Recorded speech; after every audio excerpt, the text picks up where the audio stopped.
All right, guys, welcome to another evening with me, your lovely caster. And this evening, we have ourselves a little storm action. We got Luxorian Sun facing off Abusement Park, and later on, we'll be watching Luxorian Sun face off against FWC Esports. Now, this should be a good one, as both teams, Luxorian Sun having some new blood in the team, Abusement Park being pretty solid overall this season. They haven't been, dominating in the standings, but they are up there in how well they've been performing. Now, Abusement Park is in the top four, or they are number 4 right now. Luxorian Sun, they're number 12 right now, so it's a little bit of a gap between the two teams there. If we go and take a look at some of the stats on what these two teams play, if we can, here we go, Storm Division, and we'll get that up. Now, we're going to see the Johanna ban come out pretty quickly from Luxorian Sun. Now, that's not a very typical ban, so let's go and take a look at what these guys normally play in Abusement Park, because it would make a lot of sense if this were typically what they would actually play. So we're going to take a look at the team details, if this will actually load appropriately.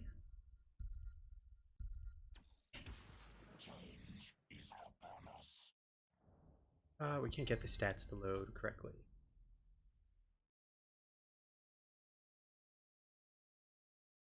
All right, there we go. So Johanna, if we go and take a look in, we're going to find a Johanna in 4 of the games for Abusement Park. So this is a great ban, actually. And she had 100% success rate. So this is very, very targeted, obviously. The Abathur ban and the Diablo ban, I really like this. Abathur is very potent on this map and on any macro heavy map, especially when you can delay it, and the way Cursed Hollow works with the fact that very little value out of the actual objective individually. You actually only get value out of the objective once you have once you have a bunch of tributes. You need 2 out of 3, and then the third one gets you the curse. So you can basically delay out 2 of those 3 as long as possible to get maximum value. And Abathur will just collect up as much XP as he can. The Muradin pickup is definitely really nice. The Hanzo, they're looking for the boss control with it, and taking Muradin, banning out Garage, Johanna, and Diablo, this is going to definitely put him with a less significant tank. I mean, we're looking at not necessarily the best pool for Abusement Park to work with right now. The Dahaka, definitely really nice. At this point, they have the global control that Luxorian Sun will have to try to match. It's going to be obviously a lot harder to match it, because a lot of the choices available are going to be not nearly as valuable. And we're going to see Karazim and Mouthveil come out. So I don't know if this is a play to just dive on White Mane, or something else. The Mouthveil to get the Death Comes on a Pale Horse, so he can rotate and have a pseudo global out of it with the 20% extra movement speed. That's what they could be thinking here on the side of Luxorian Sun.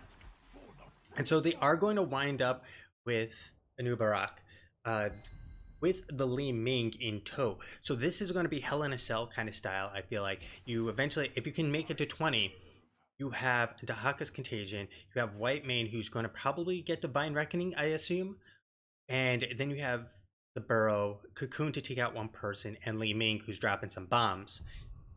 Now, they also go with the Zeratul. Zeratul is going to put a little damper on if they go for the cage instead of the containment desk. Now,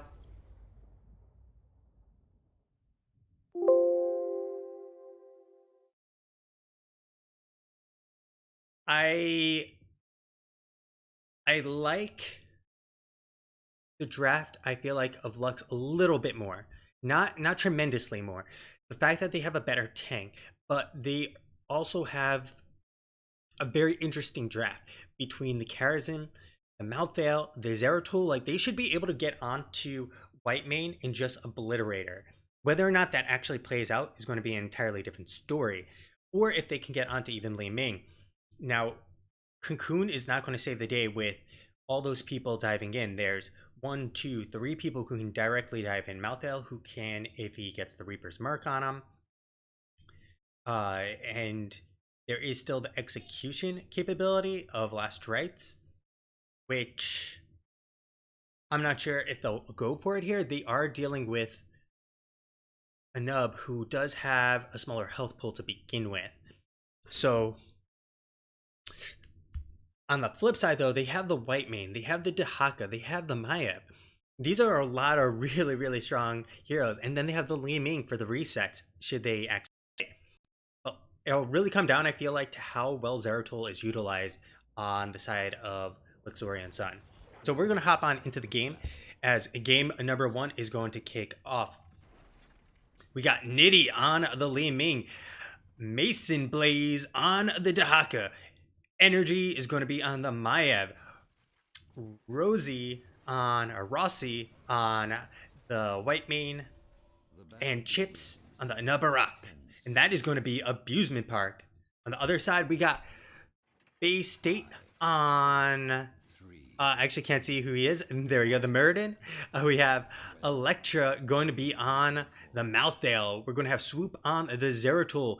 Rain is going to be playing the Hanzo. And finally, Haze is going to be on the Karazhan. And that will be a Luxorian Sun. So we're going to kick things off quite slowly here. They're looking for the rotation from the mid lane to the bot lane to potentially get the gank.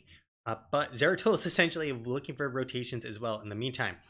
We'll have Electra rotating on up very safely, might I add. And I really like that.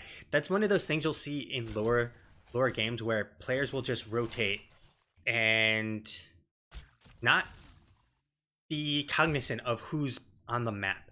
And then they get ganked, and all of a sudden on a map this size, you can lose significant XP. The rotation from Luxorian Sun, they're looking for Nitty. The stun is not going to land, and they don't even get the extra damage from Swoop. Swoop a miss in there with potentially the last bit of damage, but so does Bay State miss with the last bit of damage and really the key stun necessary to get it. However, they show Li Ming who's boss in there, and they mean a lot of action. So they're going to get an early night camp. I like this as long as they don't cap it too early. They are losing mid lane soak right now, and Lux should just hop on over, which he will, to make sure that they do not lose any further. So Siege Camp has been taken. Bless RNG for Abusement Park. And at this point, well, Abusement Park is not going to have to worry too much about the top. But we're going to have Chips coming on in, and the pull from Energy, and 4-man Bay State 8 going to be getting out of there just fine. So the rotation from mid to bot, not netting anything. However, they picked up these Siege Giants a little early because we still don't have an objective, which means this isn't actually going to put any pressure on Luxorian Sun. In the meantime, they get the Siege Camp, and well, it goes away, and they can just rotate up free and dandy without anyone like impeding them. And look how much value they got out of this. They're going to actually get themselves a single tower, maybe almost a single tower. We're looking at a single hit to get a tower, which is going to really put additional pressure. You can see like they haven't actually started their own camp, and they are starting the actual siege camp. However, this is actually kind of a flip side. Now, it would have been more valuable for Luxorian Sun to actually pick up these siege earlier, because what tends to happen is you'll have the 5v5, and the 5v5 will result in a fairly easy clear, as you will have 4 members and 1 delaying or whatever combination to clear out these siege. And now they have picked up the night camps right before the tribute, but they don't have all members there, with Energy coming on in late in the meantime. Bay State gonna hop on over with the big old body of Muradin able. There comes the pull, gonna get themselves too. But Electra is very far forward. Energy is going to be able to make it on out of there by just dodging. And now Luxorian Sun is going to have to back on off, because they have to be concerned about two things. They have to be concerned about the night camp over here and trying to fight 5v4.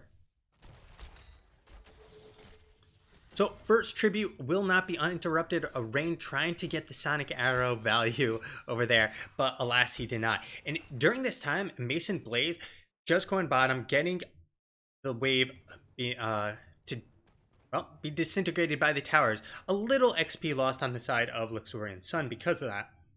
Electra needs to be very careful about where his position is, and Rain needs to be a little bit more careful. We'll be able to hop on over that wall, as the 3-man is not going to be able to secure the kill, and we'll have Haze coming on up to ensure that, well, no soak is lost. On the other side, well, let's take a look what we have for talents. We got the On the Pale Horse, Die Alone. We have the Arrow builds as expected. We got the Greater Cleave and Rending, Third Wing, Thunderburn.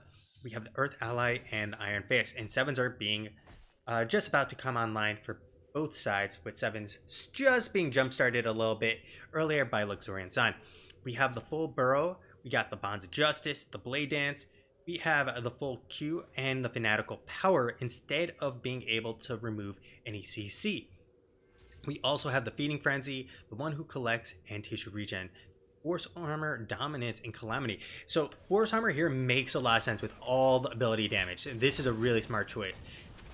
Nade taking a bunch of damage, and there's an orb going to hit Muradin in the face, and, well, really nothing to do there for Abusement Park. Swoop coming on in, going to be dropping some damage onto Chips, but just really chipping him when it's all said and done.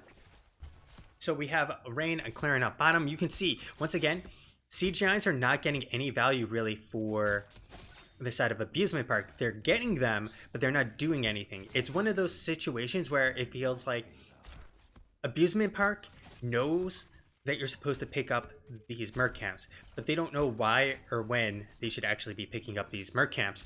But they do know how to get themselves a Zeratul kill, because this is going to be a much easier tribute and going to delay them from actually being able to rotate. Now, I'd like Haze to make sure energy does not rotate down, and they should just sack this tribute and soak as much as they can. They have no one in the top lane, though. This is very unfortunate for Luxorian Sun. The rotation, though, from Bay State is going to be perfectly in time to catch the entire top while we have Electro working on the night camp. So at this point, we have a Rain coming on in, and in the mid lane, a 3v1, and no matter how furious Karazim's fist may be, those fists can't hit 3 people simultaneously. So Knights will be picked up very early once again. I wish they would delay it at least until the tribute starts counting down, because that's roughly 30 seconds before it spawns. And so you have plenty of time to clear once again on the other side. And, you know, they do have the 10 advantage now, so they can get very aggressive in the meantime. They have the 10 advantage, couldn't push in, get the towers, and start opening up this map. In the bot lane, however, Electra is going to be 2v1ing. He can't die here. We got Swoop coming on in, going to try and save the day, and will kill energy in the meantime. Electra surviving. They get a kill, and they're pushing in mid. This is Value Town, baby. So Bay State going to come on out with the jump, but Chips coming on in with a big burrow and a big follow-up stun. But this is a 4v3, not the situation you want. Bay State taking a ton of damage, will hit the Avatar just to be safe. Dahaka sitting on up there, and they will have energy ready to roll. However, this is a bad scenario for Luxorian Sun now, because they've lost the Avatar. Avatar is the meat and potatoes of Muradin. Without the Avatar, there's a very likely not going to be much of a fight. Bay State going to be pulled on back, does not have the Dwarf Cross available. Haze is getting low, will be able to get on out. They get the tribute in just a few seconds, and the Void Prison, Haze will get out of there in time, and that is going to be all they can get out of that. This is perfectly executed from Luxorian Sun on that retreat, in a beautiful Void to save the day.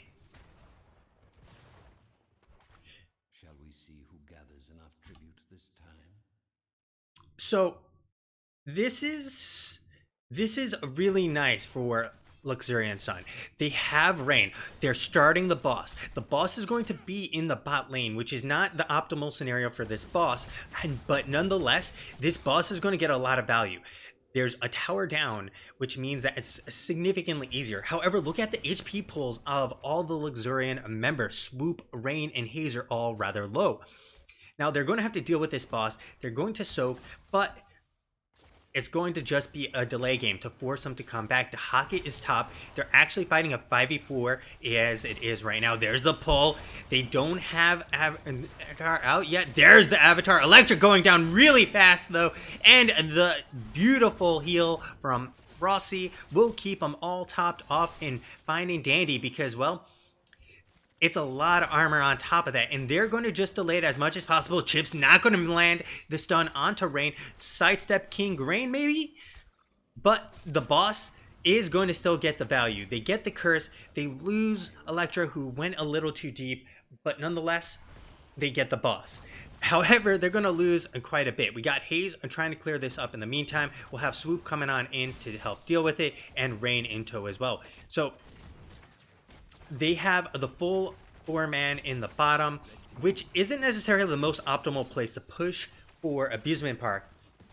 And that's largely because of the fact that if they were to take a boss right now, it would be in the top lane. So if you take down the top lane, you get more value out of it versus, well, Luxorian's boss is much easier for them to take and much harder for Abusement Park to take. So if Luxorian Sun can keep this under their control, this boss, for the rest of the game, taking the bot lane is not going to be nearly as valuable. Additionally, we already had a tribute down here. We got Swoop coming on in. Going to play a ward here. And in the meantime, oh, take a look what's going on here. They are actually trying to take the boss in the meantime. Dahaka's up there, not actually going to be able to scout him out. But the entire team is rotating up simultaneously. They're about to finish this, and before they get in, Nitty coming on in. They do have the Wave of Force. There's one, and there's the resets. And they are not going to get the boss in time. Rain trying to make it over the wall, but Energy says, come to me, baby. And there is 4 members down. We are going to watch that once again as they now get massive value. I mean, we're not going to watch that again because clip did not actually take. Sorry about that.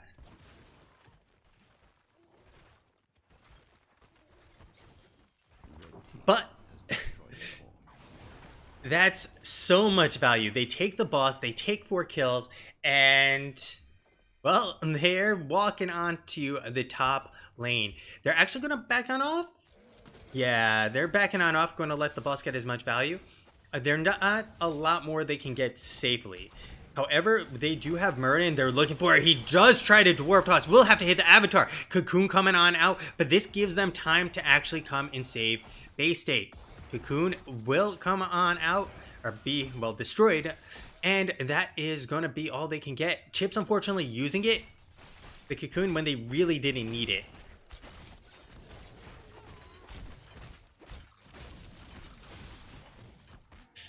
So they're picking up the Night Camp. They're trying to relieve some pressure. They have Dahaka in bottom. They have Electra in top. This is a 5v4. This is not a fight they really want to take right now. Base State going to be pulled on in, and they're looking for him. He does get the Thunderclap, but the follow-up stun, the isolation, but a beautiful arrow from Rain will keep him from getting the kill. And that would have actually snowballed him into 16, which would have been really brutal, because then they can start pushing in bot or top. Energy looking for Electra. There's the Unstoppable, and he'll be walking out perfectly fine. Now, if you're Luxorian Sun, they should basically be looking for 16 and not looking for the fight, in my opinion. This is very, very risky. Trying to fight here, 16 versus 15, they should have backed out a long time ago. Electra will be able to get on out from there. Base Day. Oh no, Energy coming on in. There's the cleanse. Chips going on in deep. There's the cage. There's the VP to try and save the day. But 2 members of Luxorian Sun are trapped in that, unfortunately. The Scarlet Aegis comes out as well. Electra will go down. Base State 8 will or sorry, Bay State will go down as well, and 2 members of Luxorian Sun going down over a tribute that wasn't even going to give curse to Abusement Park.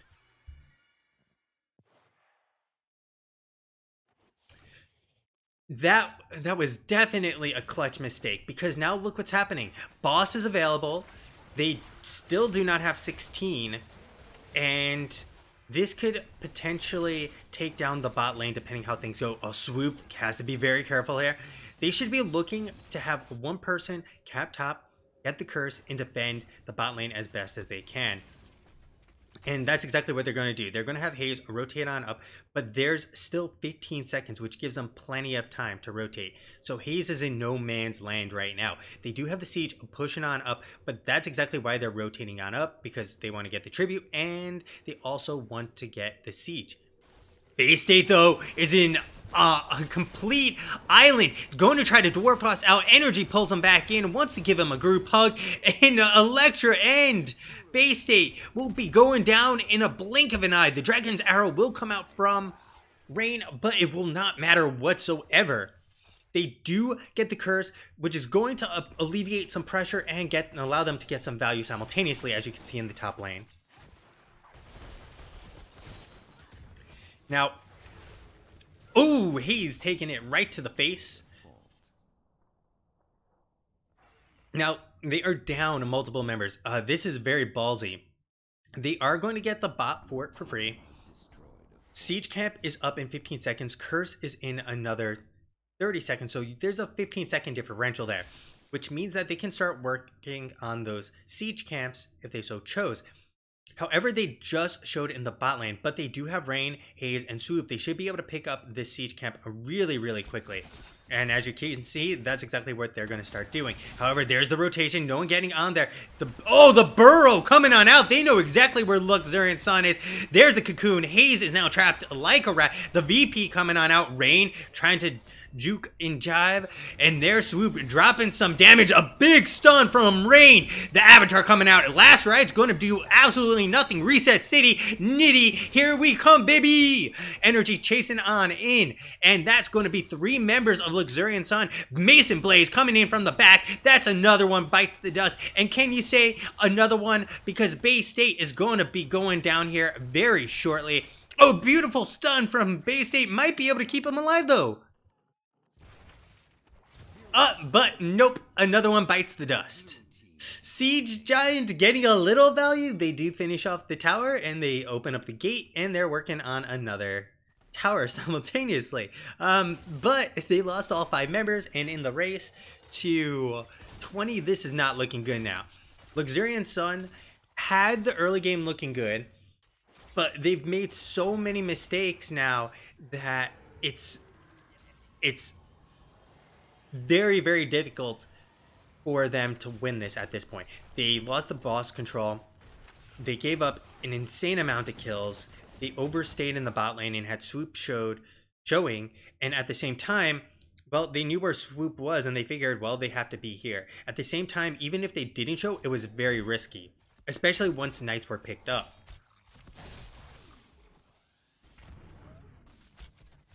So they're now trying to fight their way to 20 Luxorian Sun, but with a boss marching down the top lane, this is a guaranteed 20, as they'll pick up at least one of these towers, and 20 will come alongside with it. Electric just sitting in the bush, trying to soak this up, and he does have the ability to rotate much faster with Unimpaled Horse. It looks like he'll be rotating back fully, as he expects, well, a full 5-man fight here. Dahaka going to be coming on in, looking for the grab. The stun from Bay State not going to hit, and Nitty going to toss him around like he's tossing a salad. Now, boss is at 50%. They could still survive here. There comes the stun, the cleanse onto Swoop. He will be able to get on out, but the follow-up from Chips is going to be good. We get the cocoon coming on, and the boss is going to be knocking on that keep, and then Energy drops that Warden's Cage, but not going to pick up a kill quite yet. They're delaying it just enough for this boss to just be finished off mostly by the keep. So they are not going to be able to end the game with this. So this is a very solid defense. Look at how many heroics were just burned on the side of Abusement Park with nearly no gain. Now, a keep is gain, but they aren't able to close out the game while using all those heroics, which is very unfortunate. But it's well, not going to be good enough. The bush. Chips coming on in, popping the burrow a little early, not getting the right angle. There's the VP. Bay State coming on in hot with that dwarf toss. The arrow's going to connect. Beautifully done with swoop and say goodbye to Rossi. There are no more heals. Lazarus going to connect, and they are turning this around. There comes the heals. Rain going to get on back out of the fight. We got 1 down, 2 down, 3 down. Reset City Nitty is going to be helping to clear this up. Electra trying their best, but it is a 4 for 2 in favor of Abusement Park. And let's cross our fingers. There we go. We're going to see some sick, nasty plays here. We get all of that coming on in. Nitty with a beautiful wave of force to try and deter Luxorian Sun from actually womboing perfectly. And, well, they finish off one, and Nitty just pops off like he's popping some balloons there. And, well, there you have it. A free keep, all for Abusement Park to take. Now, 20 is around the corner.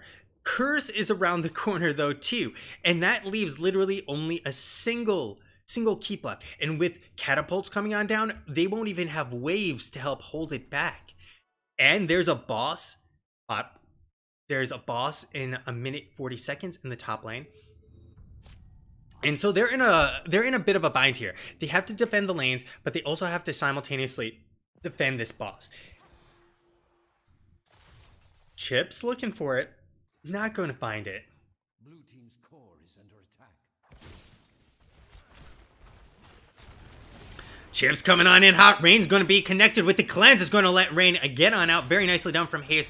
And there's the pull. Bay State not going to even notice it. Swoop coming on in hot. There's a triple stun with the Dragon's Arrow. Play of the game coming on in. Not going to really do a whole lot of good there. Energy getting chunked down from Rain using that simple geometry. The cleanse very nicely done by Hayes. The stun on Energy. The Warden's Cage. Say goodbye to Rain. There comes the VP. But there are 5 members waiting to blow someone up here. Electra is going to be next up on the list. Last rights, well, not going to do much. The palm, though, baby. Hayes going to be going on down. Swoop trying his best. This 20 versus 22 situation not looking so good for him. Swoop keeps stitching it out, juking and jiving, jumping around as that Zeratul. Swoop will survive temporarily, but I don't think they're going to actually be able to hold this core because Abusement Park has all 5 up with catapults. And GG to Abusement Park.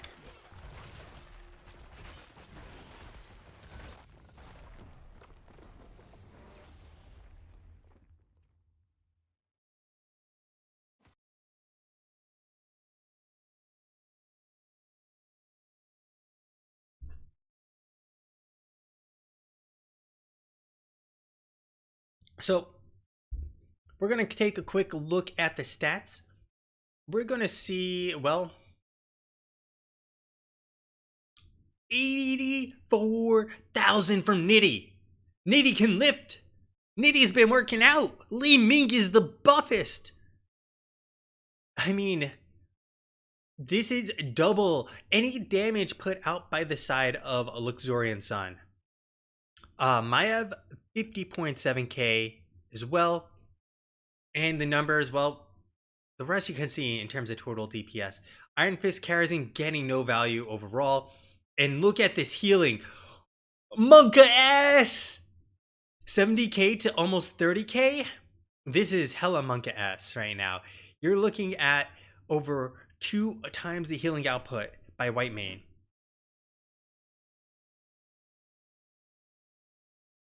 So, yeah, they didn't get value out of Malthao really at all. He unfortunately died a significant amount. The Swoop Rain Wombos were actually very good. The most awkward part about this is the Malthael. They chose a solo laner. He died a lot, and he couldn't really combo with the Zeratul and the Hanzo, providing minimal value in my opinion. If you had someone like a Jaina, of course she can't solo lane, but if you had someone else like maybe a Leoric who can actually march through everyone simultaneously, or even entomb them, it would have probably been overall much more valuable. So we're going to hit game number 2 up, but just give me a second and we're going to get replays going simultaneously. Also need to add a new image here as well. So just give me a second.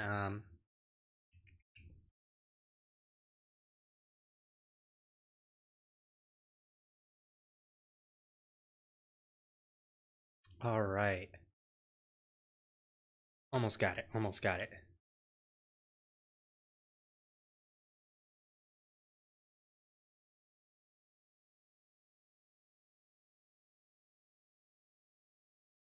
There we go. There we go. We're all good now. They do have the 10 advantage now, so they can get very aggressive in the meantime. They have the 10 advantage, couldn't push in, get the towers, and start opening up this map. In the bot lane, however, Electra is going to be 2v1ing. He can't die here. We got Swoop coming on in, going to try and save the day, and will kill Energy in the meantime. Electra surviving. They get a kill, and they're pushing in mid. This is Value Town, baby. Avatar is the meat and potatoes of Muradin. Without the Avatar, there's a very likely not going to be much of a fight. Base State going to be pulled on back, does not have the Dwarf Toss available. Haze is getting low, will be able to get on out. They get the tribute in just a few seconds, and the Void Prison, Hazel get out of there in time, and that is going to be all they can get out of that. This is perfectly executed from Luxorian Sun on that retreat in a beautiful Void to save the day. Dahaka's up there, not actually going to be able to scout him out, but the entire team is rotating up simultaneously. They're about to finish this, and before they get in, Nitty coming on in, they do have the Wave of Force. There's one, and there's the resets, and they are not going to get the boss in time. Rain trying to make it over the wall, but Energy says, come to me, baby, and there is 4 members down. We are going to watch that once again as they now get massive value. We should have backed out a long time ago. Electra will be able to get on out from there. Base State, oh no, Energy coming on in. There's the cleanse. Chips going on in deep. There's the cage. There's the VP to try and save the day. But 2 members of Luxorian Sun are trapped in that, unfortunately. The Scarlet Aegis comes out as well. Electra will go down. Base State Base State will go down as well, and 2 members of Luxorian Sun going down over a tribute that wasn't even going to give curse to Abusement Park. Want to get the siege. Base State though is in a complete island. He's going to try to Dwarf Toss out. Energy pulls him back in, wants to give him a group hug, and Electra and Base State will be going down in a blink of an eye. The Dragon's Arrow will come out from Rain, but it will not matter whatsoever. They do get the curse, which is going to alleviate some pressure and allow them to get some value simultaneously, as you can see in the top lane. A big stun from Rain. The Avatar coming out at last, right? It's going to do absolutely nothing. Reset City. Nitty, here we come, baby. Energy chasing on in. And that's going to be 3 members of Luxorian Sun. Mason Blaze coming in from the back. That's another one, bites the dust. And can you say another one? Because Base State is going to be going down here very shortly. Oh, beautiful stun from Base State. Might be able to keep him alive, though. There's the VP. Base State coming on in hot with that Dwarf Toss. The arrow's going to connect. Beautifully done with Swoop. And say goodbye to Rossi. There are no more heals. Lazarus going to connect. And they are turning this around. There comes the heals. Rain going to get on back out of the fight. We got 1 down, 2 down, 3 down. Reset City. Nitty is going to be helping to clear this up. Electra trying their best. But it is a 4-for-2 in favor of Abusement Park. And members waiting to blow someone up here. Electra is going to be next up on the list. Last rights, well, not going to do much. The Palm, though, baby. He's going to be going on down. Swoop trying his best. This 20 versus 22 situation not looking so good for him. Swoop keeps stitching it out, juking and jiving, jumping around as that Zeratul. Swoop will survive temporarily, but I don't think they're going to actually be able to hold this core because Abusement Park has all 5 up with catapults. And GG to Abusement Park.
All right, guys, we are back with game number 2 with Abusement Park taking game number 1.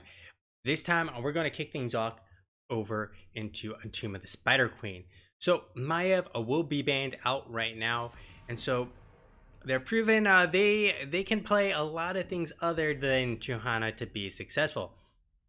If we take a look at general hero picks, they have yet to actually play Nabarak on the side of Abusement Park.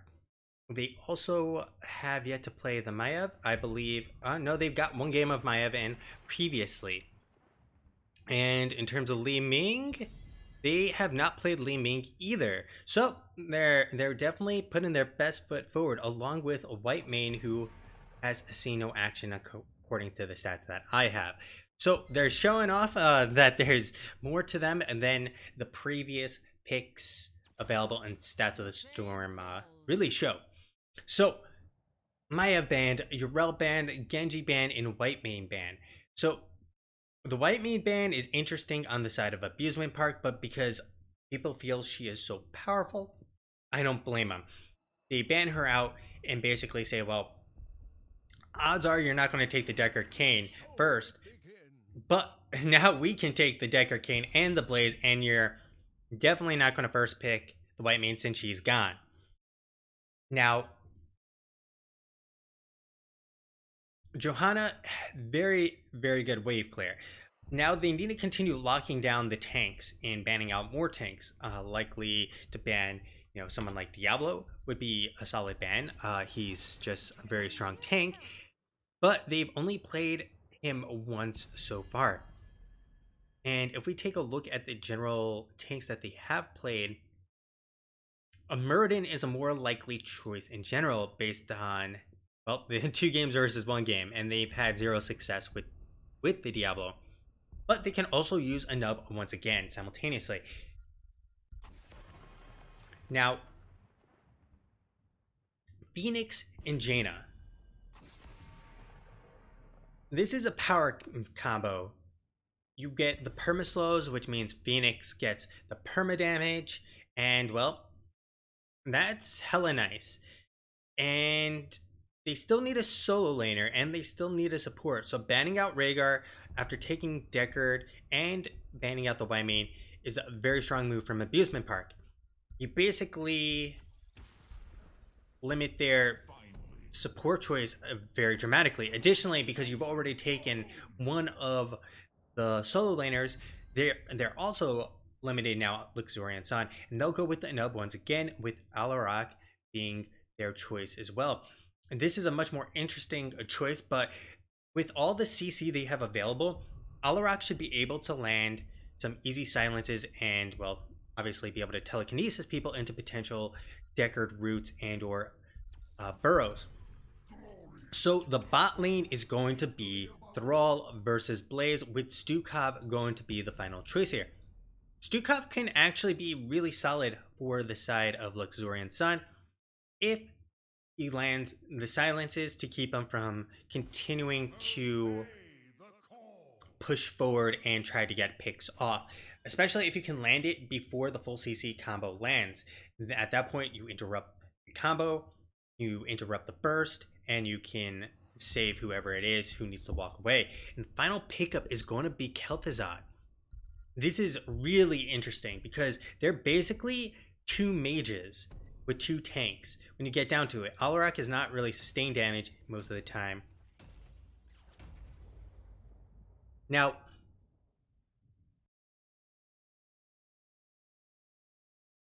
this is very untraditional, but they have no dive. I mean, Thrall technically can dive by getting a big Sunder, and Johanna can get in deep with the Iron Skin.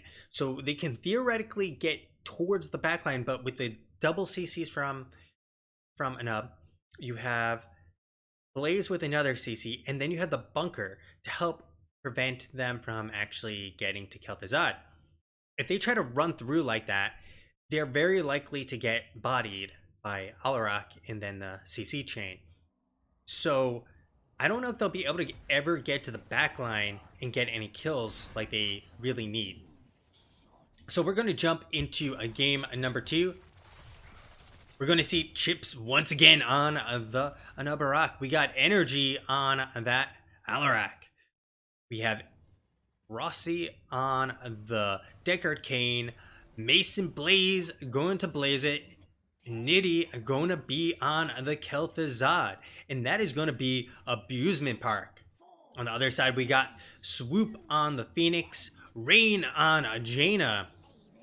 We got Electra on the Thrall. Bay State on Johanna. And finally, we got Haze on the Stukov. And that'll be a Luxorian Sun. So taking a quick look, we will get the Echo Elements, Laws of Hope, Low Blow. One of the changes Stukov just received a few patches back. The Mobile Offense and the Fingers of Frost. Got all 4 up here looking to try and get someone. Swoop will manage to port out just in time, and they'll just, well, pick up some gems and walk away because he'll be topped on off with a well tap in the meantime. So all their talents picked up, a Nerubian. We have the Blighted Frost, the Neural Stimpact, the Sapphire, and the Sustaining Power. And that's a very interesting choice because that means he's going to be doing less damage, but he'll be able to, well, stay up a lot longer. A beautiful combo from Energy and Chips. Rain getting obliterated, and we're going to be seeing some blood rain from the skies. Bot lane, we have 2 members of Luxorian Sun trying to get this siege camp. Mason Blaze realizing like they're not showing anywhere, and we now have Chips rotating down the silence though, and there's a double stun. We get the jet propulsion followed up by Chips burrow, and Swoop will have to retreat back. Electra is now going to get bodied between 4-5 members. There's the slow, there's the root onto Electra, followed up by Nitty's damage, and they are not going to actually finish him off despite all 5 members being down here. So a really nice rotation from Abusement Park, but they don't get anything out of it. At this point, they do fall a little bit behind. You can see they lose some structure damage from that rotation, but nothing major. I mean, we're talking about pretty much dead even across the board. Other side, we got Swoop and Rain clearing this up. He's going to come on in to heal him up, and Thrall will be finding Dandy. Johanna should have the iron, does not have the Iron Skin. Bay State trying to get on out. There's a big silence from Haze, and she will be perfectly fine, Johanna. So still the battle, and with this night camp, I hope they continue to push in and not just leave this to be cleared. It looks like they're trying to position to take on Mason Blaze, but I don't really feel like this is a useful rotation. As you can see, they basically rotate down, don't accomplish anything, and the night camp, well, the night camp goes bye-bye, and they have no more real lane pressure in the mid lane. They can turn in and get themselves 40 as a turn in, but they don't actually use that opportunity at all. There's a burrow from Chips looking for it. There's the stun though. The telekinesis back, and the silent swoop, however, takes literally no damage, in part thanks to that shield. Echo the elements are now complete. We will have the interrupt in the meantime. And, well, these are some very weird rotations overall by Luxorian Sun. They're spending a lot of time towards the bot lane and not really getting much value across the board with it. At the same time, they have a lot of interrupt here. There's the chain. Not going to be able to get anything out of it because it also just reworked Kel'Thuzad, where he can no longer change structures. He can only chain between other players, or his glacial spike. So they are still playing goaltenders here right now, just keeping them from getting it in, and there's enough on the side of Luxorian Sun to get the first turn in. But this is going to be very hard for Abusement Park to push in. Lagef has taken Abusement Park in the meantime. So we're going to have to hold on out while Lagef clears up.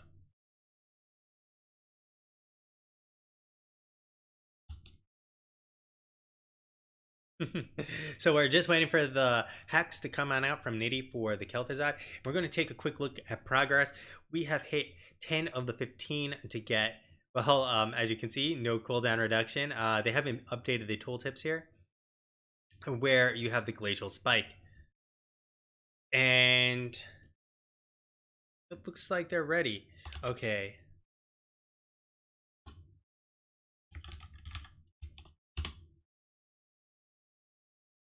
So, Alarak, okay, we'll be starting things off. I'm going in 3. Alarak has gone with the Chaos Reigns for his Discord Strike alongside that sustaining power. We now have the Phylactery at 5 of 12, Oil Dispersal, and the Potion of Shielding. Other side, we have the Conviction for the extra speed, the Manatide, Vigorous Reuptake, and we have the Emergency Protocol, followed up by the Frost Shards. Chips coming on in, looking for Rain, the double stun, the lockdown, and Rain is going to be blown up and once again has nowhere to go. He's trying his best, but Electra, oh, beautiful body box from Mason Blaze, and Nitty is going to manage to survive here. Oh no, the Wolf connects and Electra does finish him off. The blue Web Weavers are descending. This is a kind of a lose-lose situation for him because Web Weavers are going to come out before they all respawn. So, very nice job there from Mason Blaze to keep Nitty alive as long as possible. Unfortunately, not going to work out well for him. Thrall is down, meaning that there's another 15 seconds basically before he's able to be in a lane. Top, however, is opened up a little bit. Soup is going to get as much damage as he can. In the meantime, they will get a tower, he will pour it on out, and he will be safe. Bot lane will start getting opened up. We got Bay State looking to see where the rotation's going, trying to interrupt it in the meantime to make them actually get slowed down, to get as much value out of those Web Weavers. Chips coming on in with the burrow, has nothing to use. They're trying to lock him down. The root in the silence, beautifully done. Chips has nowhere to go, and they'll take down the bug and squash him. So at this point, a nice root. They're looking for it. Bay State, the silence, the over-aggression. Bay State all alone on an island. And that is a 1-for-1 now.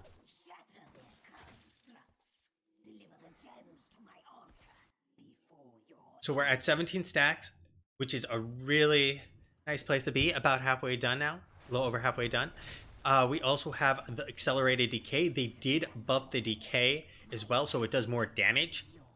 And it also then does significantly more damage if you can lock someone down. And with all the CC they have, all the rotation, Nitty going to be coming in with those chains. But Nitty taking a lot of damage from Rain on the backside.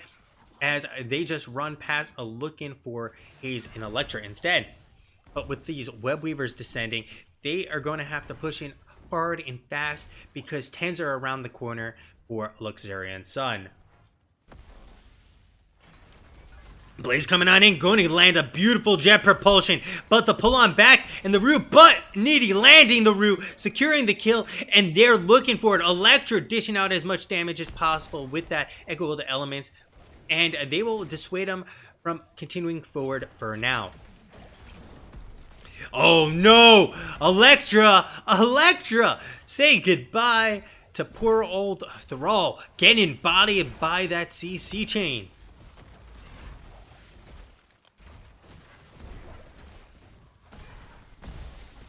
In the meantime, well,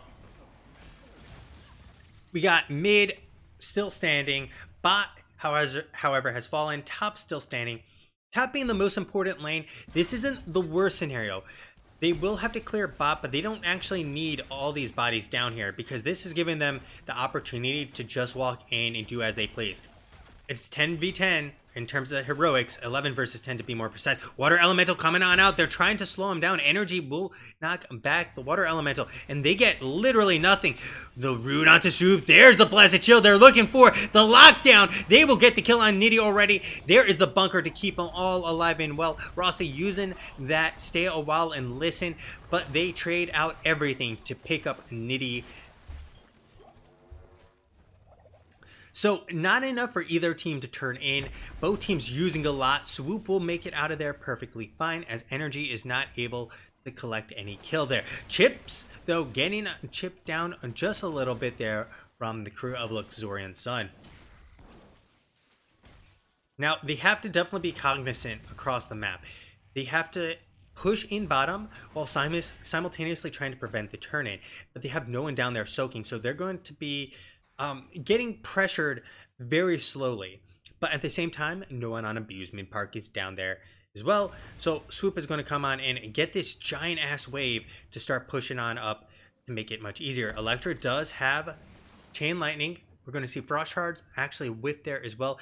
Bay State trying to play from behind here. There's the blind. Oh, big condemn. There's the kill. The bunker keeping them safe for now. Stay a while and listen. Going to save the day temporarily. Purification salvo, but it gets interrupted by the cocoon from Chips. But Chips is super low. Energy trying to save the day for Chips. Electra will finish him off. They lose a bunch of gems, but Energy will be there to collect, and they get the body on the old man.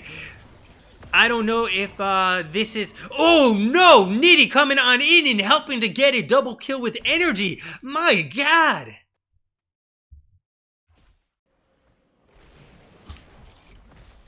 Electra trying to body him in the meantime, but that's a ton of damage. And Electra is going to be going down in this 2v3. Essentially, Haze nowhere to be found. Oh, Haze is locked in place. Nitty taking an advantage. And they are gods amongst mortals. Just cleaning up in 2v3ing that entire fight and netting themselves 2 kills.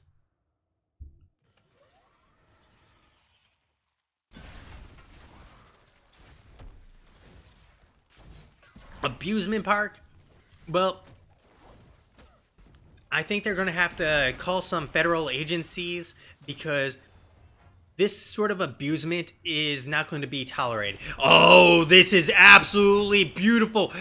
In the blink of an eye, Swoop getting locked down and then just facing the entire wrath of Abusement Park. Bay State coming on in from the rear. A beautiful silence. We get the Water Elemental to try and peel, but a big stun follow-up. And Electra going to be locked in place and say goodbye. Shadow Fissure taking him down. He's next up on the list. Mason Blaze coming on and hot with that jet propulsion to help catch him. And this is a bloodbath. And Abusement Park is painting this map red.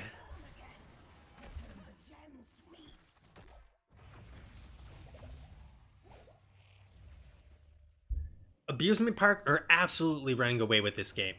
They're going to get themselves another turn-in. They've netted 13 kills to 6.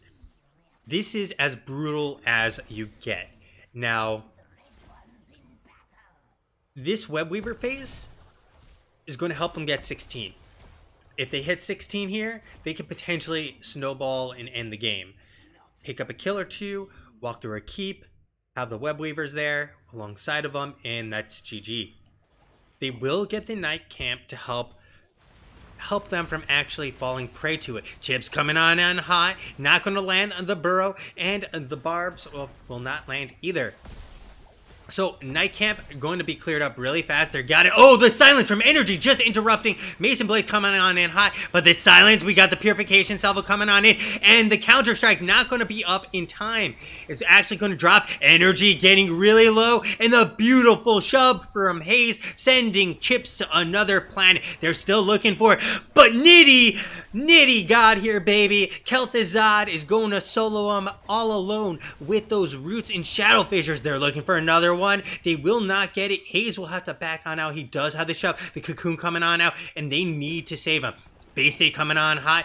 There is an Rue coming on. Iron Skin going to save him temporarily. But 1, 2, and say goodbye to them. Falling like dominoes in a complex Rude Goldberg machine. Now, this is the snowball that I was talking about. They're actually going to walk through. They're going to get this keep. They don't have Web Weavers. Oh, Electra not expecting this, not respecting this. And what? Now you see it all, and now you don't.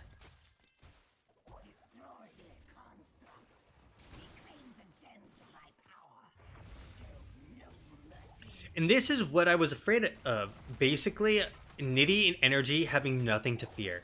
They have Chips in Mason Blaze to keep them alive. Energy has that Counter Strike. There's the Bunker, and then there's the Peel. So keep down. Boss is available. They can definitely bait this out. I would think this is a better bait than it is to do this because, well, they'll have the 16 advantage temporarily. And they're seeing what's going on here. Mason Blaze looking for Energy and not going to connect with the telekinesis. And they play far enough back to actually stay safe as Bay State. Well, he should be perfectly fine. Nitty looking for getting really aggressive there. And, I mean, if he got that pick there, it was a little bit in the dark. A little bit of, foresight. Off just a hair. So Knights are now going to be picked up by Abusement Park. It'll create additional pressure here at the same time. Mason Blaze all alone.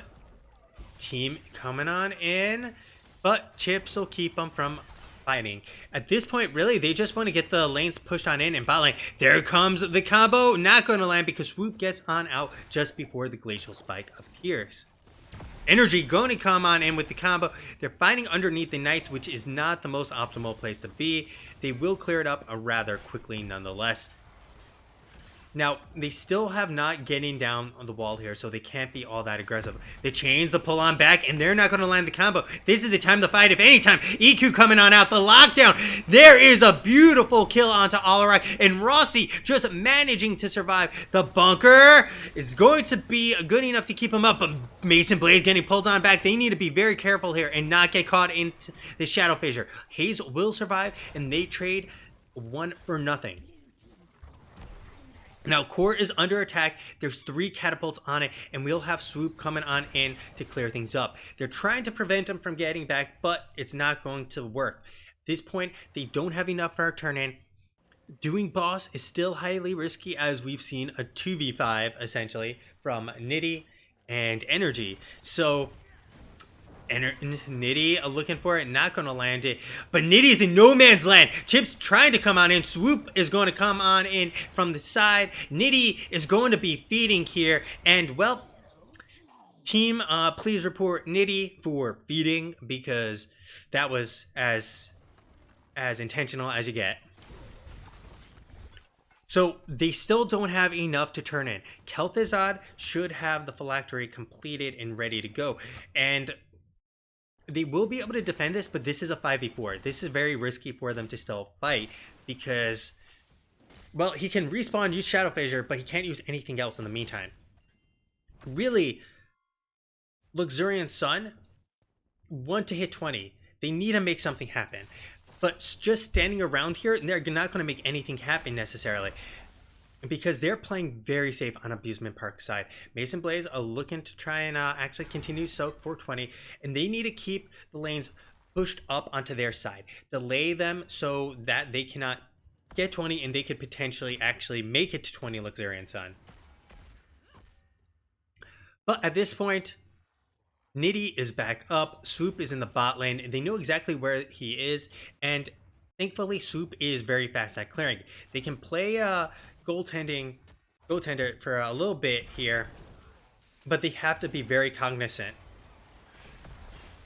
Oh, the pullback onto Hayes. The burrow going to connect. Hayes will manage to juke right through the barbs. And, well, 20s are here, which means turn-in is almost inevitable, as they are going to fully retreat on back. Mason Blaze are not going to be able to turn in the 6 he has because Bay State is here. This is hella monkey-ass right now for Luxorian Sun. There's the chains, there's the unstoppable, and, well, Hayes will make it out. Energy coming on hot with the flight like he was Superman. The counter-strike not going to land, but they are going to trade 1-for-1. Hayes is down. The purification salvo. Stay a while and listen. And they will lose 3 members. Rossi managing to make it in. And they only have 1 kill to look at out of this entire engagement, which means that Abusement Park is looking like they're going to end this game very shortly. Rain being chased down by Chips. There's the burrow. There's the rest of the damage. And Swoop is the last man standing. Now, they have themselves 20 seconds. They can march to this core if they so chose. But it looks like they're going to get the boss, get the turn-in, and end this game as safely as possible. This reminds me of the last time they did the 16 versus 15 fight on Cursed Hollow Luxorian Sun. They're taking fights, I feel like, because they're desperate. And they're looking to make something happen. But they're fighting down critical talent here. And it's almost impossible to actually deal with that situation. And now they have to deal with web weavers and a boss simultaneously. Oh, by the way, that wave is pushed all the way up. Bot lane is pushed pretty far forward, and mid lane is pushed pretty far forward as well. Electra looking for it. Oh, the damage! Electra will manage to survive, and they will back on out. Nitty almost getting the solo. Oh, Energy, alley-oop, baby! Nitty doing most of the work there, but Energy coming on in and just a slam a dunking Electra. Chips coming on hot, looking for rain. There comes the water elemental. We got the purification salvo coming on out as well. The root onto Hayes. Hayes annihilated the unstoppable from Johanna. The root, it will not connect. The cocoon though. Energy, it's a bird. It's a plane. No, it's your own death from Energy. And that is going to be 3 members down. Chips getting really low. Swoops trying to get something. Stay a while and listen into the shadow fissure. And my God, Abusement Park spanking them here. After this wombo combo of death, this was brutal. These guys are making this combo looking like HEC players have to be twerking this. In the right comps, of course. Because stay a while and listen, the shadow fissure, the silence, oh my God, it looks so good. We're going to also take a look here once again at some of these numbers. We got Tomb of the Spider Queen was the map we were on. Nitty just going God mode with a clear, basically, you know, casual twice as much damage as anyone on the team, including Alarak. Now, Rain did a lot here. 57.5k, did as much as he could. But when it's all said and done, Nitty reigns supreme, baby. I mean, 70k. Those combos. Now, to be fair, he had a team backing him up there with those combos. And landing like almost every shadow fissure.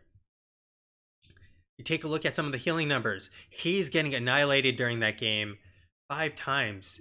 The healing numbers, astronomical difference there. It's even worse, or it's about the same, I guess, as the previous game. This is a 3x difference.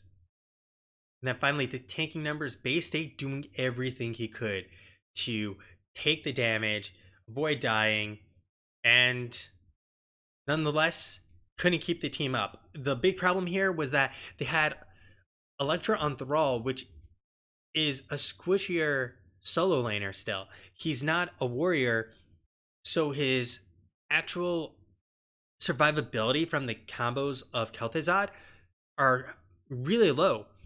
It might as well be an assassin for the most part there. It's not like a Leo who can ghost walk away.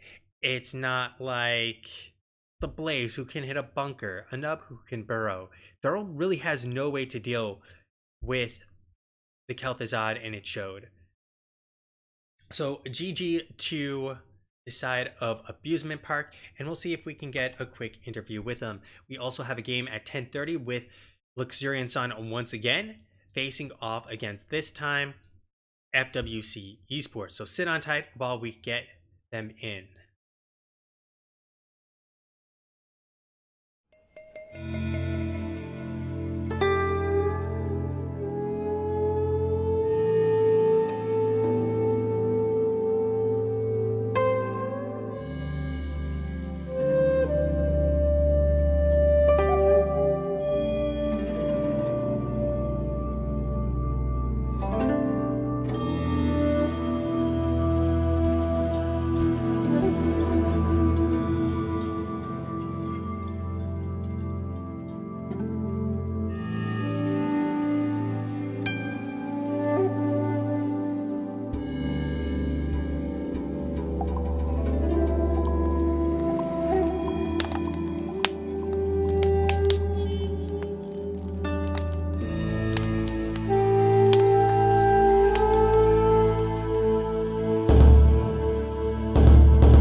All right, guys. I have with me the winners of the first match this evening, Abusement Park, and I have Chips with me, who is playing the Anub this evening. So congratulations on, well, instead of being stomped as the Bug, you did some stomping as as the Anub. Yeah, no. The first game they tried to choke me out there, and I was actually kind of happy because I don't usually get to play a Nubrak, and he's one of my favorites. So it was fun to do that, and it worked out. So that's even better. Yeah, it definitely worked out for you guys. Yeah. I mean, you had CC Death Train, the Warden's Cage, the AoE from Nitty, and then basically you executed one person, and Nitty just executed the rest after that. Yeah, that was the Cursed Hollow game was for sure nice with that aspect and then the Cocoon worked out really good too because if you used it straight on Karazim, who we actually didn't think was going to go Palm, we thought 7-sided strike. I could have counted 3 or 4 times on that I would have died if he would have been 7-sided, but Palm, Cocoon, and then we just get a resets after reset. So it worked out good for sure. Yeah, the Palms definitely didn't get value either. It was It seemed like only one or two palms really got off before Yeah. everyone died, and it really just delayed the rest of the team dying. Mm-hmm. Oh So, yeah, no. Oh, sorry. Go on. Yeah. oh yeah, you can keep going. Don't worry. No, nothing more to say about the palm. Yeah, just Were you guys worried at all about the fact that they had the Hanzo and were going to try for the boss control, or were you guys not worried because you had the Dahaka to basically burrow in and soak simultaneously? you know what? We were a little worried about the wave clear purposes, Hmm. and our camp clear was just brutal. I Yeah. mean, the only reason I think we had a slight chance macro-wise was because of the Dahaka pick, but we decided that our four-man death ball could get away with it a little more. Luckily, we found team fights. Is all. I was the most main part, but we almost didn't get away with that one top boss. Yep. And we made it just in time, which was nice. But yeah, Hanzo is super scary there, and we were for sure worried about that in the lobby. We didn't know what to expect on Chris there because we really weren't looking forward to playing that tonight. I can definitely say that. Yeah, they definitely made a good case in general Yeah. for their comp. Unfortunately, like you said, you caught them on the top, and I think when you caught them at that point, the game flipped 180. Whatever chances they had basically been thrown out the window, as you basically took their macro control away from getting the mercs and the bosses and get a lot of value and the XP lead, and then obviously objectives. Yeah, no, the top boss for sure was a swift turning point, and then we almost goofed in the after that on their boss. We zoned out there, and then it killed two of us up that VP arrow. Hmm. But luckily, we got one reset, and then that's how it goes pretty much for that comp. So it worked out good, and yeah, like you said, we kind of rolled with it in the end, and then worked out good, I guess, for Cursed Hollow. So Yeah, if they had 20 in that final fight you guys had, it might have yeah, ended differently. But yes. they took it. I was actually surprised in several cases. Were you guys expecting them to fight you 15 versus 16, for instance? No, well, no, yeah, there was a lot of actually down talent tiers, especially that one fight by the boss. We were like when it was 2018 there Hmm. or whatever, and we 20. If they had 20 though, that was for sure win. Like Zeratul in that last, I think when we were mid lane just before we ended the game, they we barely scraped by with that. It was just they had a scary 20 comp, and luckily we were able to get away with it. I think, but Hmm. that's worked out good. Yeah, for sure. We were caught off guard with a couple of that bottom boss. 90 says go sit in that bush, and they came out of nowhere. So it was a little scary. So But let's talk about that second game. okay. Have you guys played that camp before? Because the execution was on point, blowing people up left and right. Uh, well, it's the first time I played a Nubarak in NGS and today. And Tomb of the Spider Queen, we usually use so far we've done a usual, a little more standard comp, but and then again I was spooked about our wave clear, Hmm. and 90 said, you know what, I got this, and there you go. And we played Kelduzad against FWC, and it went okay, but yeah, that game it definitely worked out much better. I think it happened. It came out. I think it caught them off guard. The KTZ. I Yeah. think it was more because they had a really good comp. I got caught up by that Stukov. Like I think twice. I think my two deaths were because I was silence locked and then Thrall rooted me. But no, that I think it definitely didn't. The KTZ hurt. That's for sure. Yeah, I think their comp, if it didn't have to face the Kel'Thuzad, would have been much better. Like the Kel'Thuzad was just really good because Yeah. they had Thrall as a solo lane, which means essentially their team was really four squishies when you Yeah. get it all said and done. Which means that Kel'Thuzad has plenty of juicy people to blow up immediately. Yeah. No, and we saw. Well, and the best part for us was no dive. It had Mhm. nothing to get to him, and the Phoenix pick we had just a million stuns, and that was our focus. The whole game was just as soon as you see Phoenix out, he's not going to be able to teleport. So that was the goal.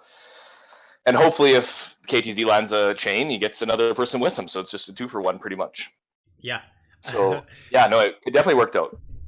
I'd love to see like that comp executed in HGC against someone who also drafts, very inadequate dive, because Yeah. stay a while and listen sets up Shadow Fissure, and it's like easy damage being dealt. I mean, there's just Oh so much across the board. yeah, no, it just every hero had something. So it was just pretty much who felt like starting the punish. It was either I burrow charged or energy used his telekinesis, or just now you landed a chain off the start. It just didn't matter. Everyone had some sort of initiation, so if they saw something closer to them, and there was always someone away to chain CC it, so it was really nice. It went smoothly. Yeah. I mean, like you said, their comp wasn't bad, and maybe it would have worked out a little differently if they had a more tanky solo laner. But Perhaps. overall, like just like the synergy you guys had in executing all of that, Yeah. I don't know how much it would have mattered at the end of the day. Yeah, I don't know. I really liked their comp, actually. I was actually scared. Not gonna lie, I really liked their comp. The Thrall pick was a little strange, you're right. I think if maybe Leoric.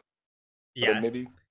I mean, obviously he can avoid all the roots by just walking away, but nonetheless, yeah, they chose it, ran with it, and it wasn't like the worst thing in the world, but every time you blew someone up, they basically had no way to come back. And then with the fact that Fissure is such a low cooldown, it's basically being able to execute it endlessly over and over, that combo. Yeah. Yeah, no, it's just... The CC was nice. That's all I'll say. So, before we get going, are there any shout-outs you'd like to make this evening?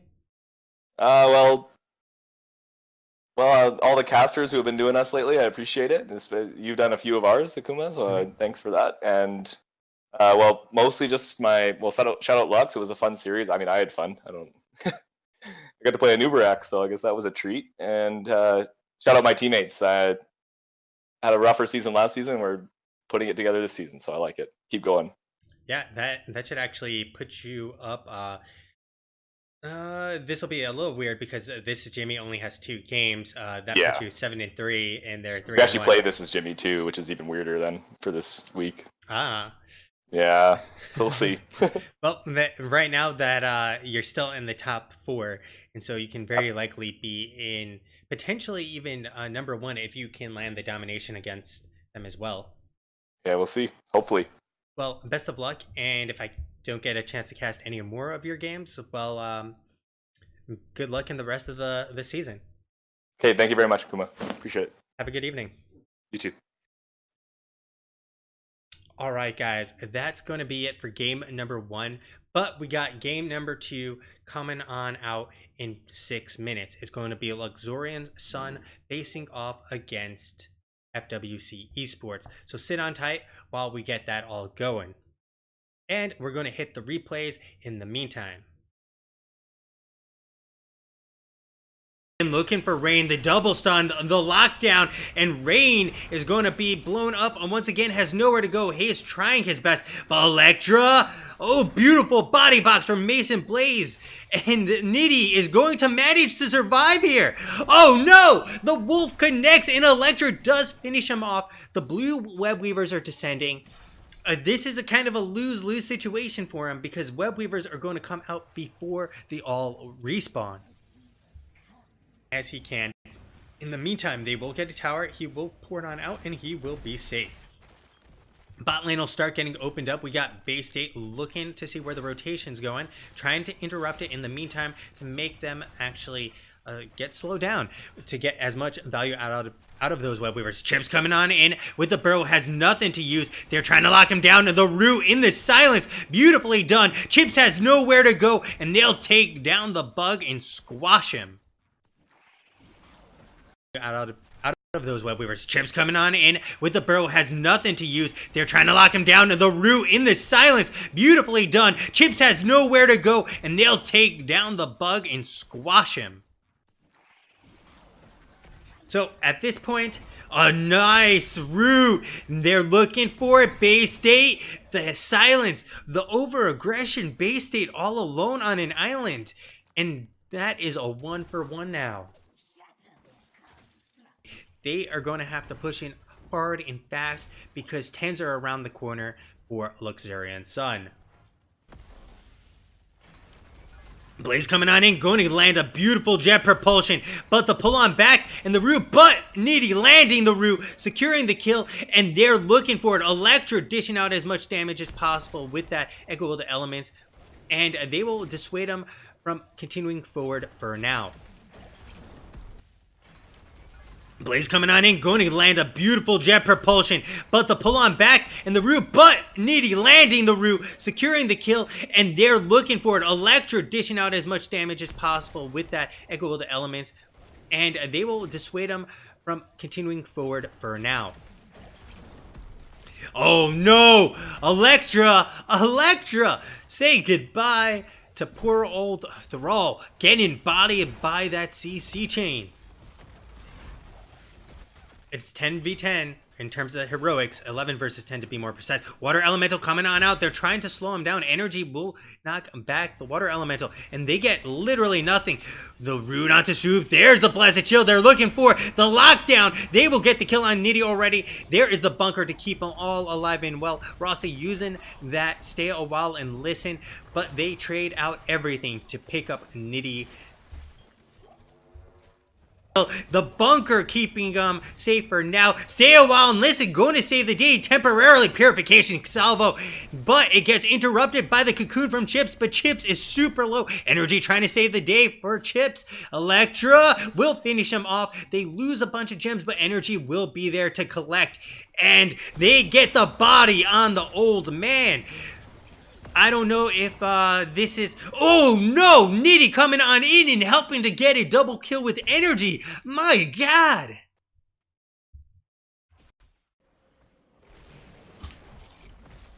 Electra trying to body him in the meantime, but that's a ton of damage. And Electra is going to be going down in this 2v3. Essentially, Hayes nowhere to be found. Oh, Hayes is locked in place. Nitty taking an advantage. And they are gods amongst mortals. Just cleaning up in 2v3ing that entire fight and netting themselves 2 kills. Wrath of Abusement Park. Base State coming on in from the rear. A beautiful silence. We get the Water Elemental to try and peel, but a big stun follow-up. And Electra going to be locked in place and say goodbye. Shadow Fissure taking him down. He's next up on the list. Mason Blaze coming on and hot with that jet propulsion to help catch him. And this is a bloodbath. And Abusement Park is painting this map red. Healthazad is going to solo him all alone with those roots and shadow fissures. They're looking for another one. They will not get it. Hayes will have to back on out. He does have the shove. The cocoon coming on out, and they need to save him. Base State coming on hot. There is a Naru coming on. Iron Skin going to save him temporarily, but 1, 2, and say goodbye to them, falling like dominoes in a complex Rude Goldberg machine. Temporarily, but 1, 2, and say goodbye to them, falling like dominoes in a complex Rude Goldberg machine. Now, this is the snowball that I was talking about. They're actually going to walk through. They're going to get this keep. They don't have web weavers. Oh, Electra not expecting this, not respecting this, and what? Now you see it all, and now you don't. They still have not getting down on the wall here, so they can't be all that aggressive. The chains, the pull on back, and they're not going to land the combo. This is the time to fight, if any time. EQ coming on out, the lockdown. There is a beautiful kill onto Alarak, and Rossi just managing to survive. The bunker is going to be good enough to keep him up, but Mason Blaze getting pulled on back. They need to be very careful here and not get caught into the shadow fissure. Hayes will survive, and they trade 1 for nothing.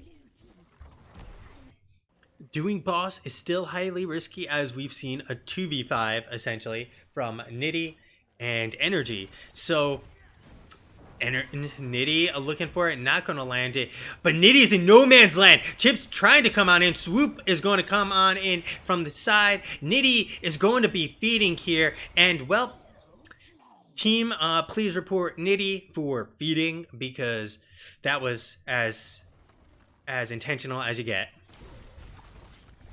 There's the chains, there's the unstoppable, and, well, Hayes will make it out. Energy coming on hot with the flight like he was Superman. The counter-strike not going to land, but they are going to trade 1 for 1. Hayes is down. The purification salvo. Stay a while and listen. And they will lose 3 members. Rossi managing to make it in. And they only have 1 kill to look at out of this entire engagement, which means that Abusement Park is looking like they're going to end this game very shortly. Simultaneously. Oh, by the way, that wave is pushed all the way up. Bot lane is pushed pretty far forward, and mid lane is pushed pretty far forward as well. Electra looking for it. Oh, the damage! Electra will manage to survive, and they will back on out. Nitty almost getting the solo. Oh, Energy, alley-oop, baby! Nitty doing most of the work there, but Energy coming on in and just a slam a Duncan Electra. Connect the cocoon though. Energy, it's a bird, it's a plane. No, it's your own death from Energy. And that is going to be 3 members down. Chips getting really low. Swoops trying to get something. Stay a while and listen into the shadow fissure. And my god, Abusement Park spanking them here after this wombo combo of death. This was brutal.